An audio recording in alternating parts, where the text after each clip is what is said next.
Bonjour à tous, c'est Marie et je vous retrouve pour la suite de la série de vidéos sur les différences entre la France et les États-Unis.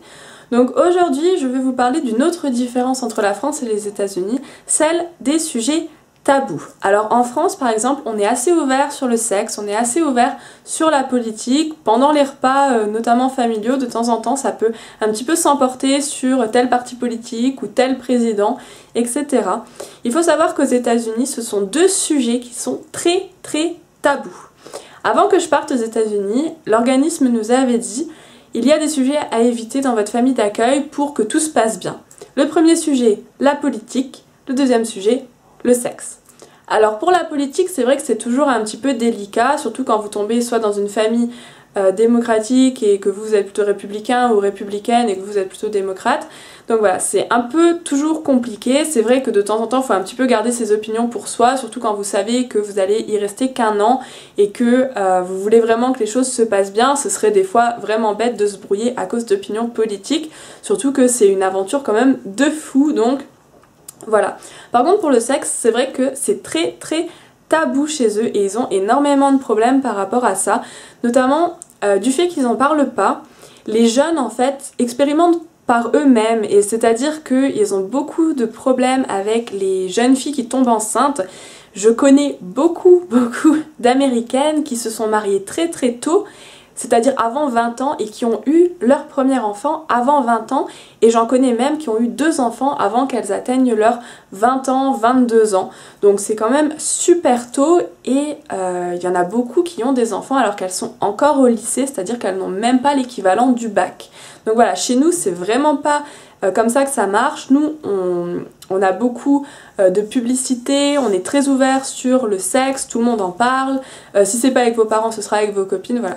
Beaucoup de monde en parle. Donc voilà, les jeunes sont vraiment pas sensibilisés à ça, sont pas sensibilisés aux relations sexuelles, ils ne parlent jamais de préservatif, ils parlent jamais de comment se protéger, voilà. Donc ça, c'est vraiment quelque chose qui m'a assez choquée et je suis persuadée que le fait d'en parler plus chez eux, ça permettrait d'éviter les grossesses à 17 ans parce qu'en fait les jeunes, c'est pas forcément qu'elles font des erreurs, c'est juste qu'elles sont pas au courant. Et je trouve ça quand même au 21e siècle un peu compliqué quoi. Nous on est au courant quand même depuis bien longtemps que si on a des relations sexuelles il y a un risque de tomber enceinte. Eux n'en parlent pas et du coup ils savent pas comment se protéger, ils pensent qu'ils vont avoir de la chance et que ça va jamais leur arriver alors qu'il y en a quand même énormément qui se retrouvent dans ce genre de situation. Ensuite, une autre différence dont je voulais vous parler, c'est les règles garçon-fille.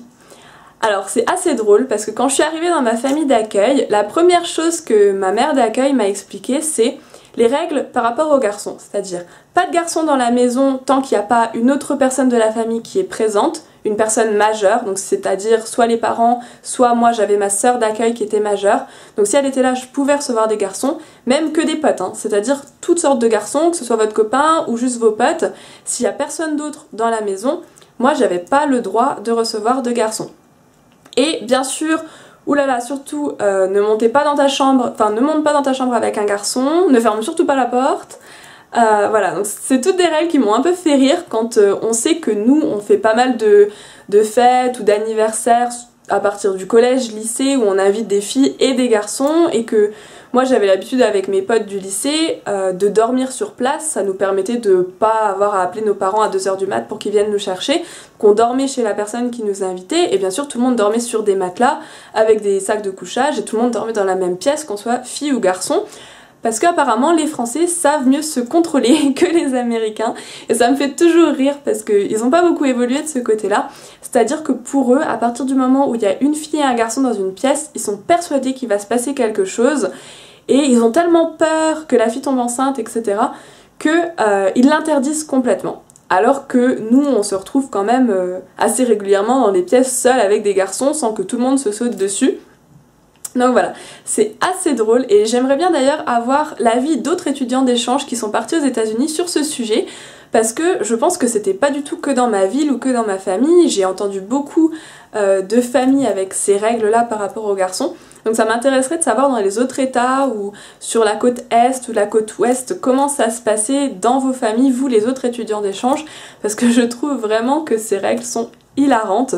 Pour ma part, je les ai toujours respectées parce qu'on n'a pas envie de s'embrouiller avec la famille, mais c'est vrai que ne pas pouvoir recevoir un pote et regarder un film et manger des chips juste parce qu'il n'y a personne d'autre dans la maison, de temps en temps c'est un peu frustrant. Et voilà, ça m'a fait beaucoup rire pendant mon année aux États-Unis et c'est vrai que quand je leur expliquais que nous, on dormait tous ensemble sur des matelas sans que on se saute dessus, quoi, on dormait et c'est tout. Et ils étaient assez choqués et ils se demandaient comment c'était possible en fait de laisser des jeunes faire leur vie comme ça. Mais moi je leur expliquais aussi qu'on savait se contrôler.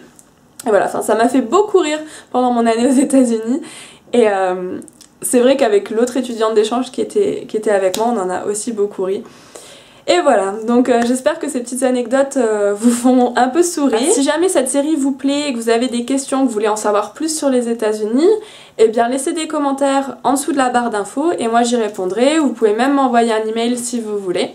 Voilà, je vous fais des gros bisous et je vous dis à la semaine prochaine pour une nouvelle vidéo. Bye bye!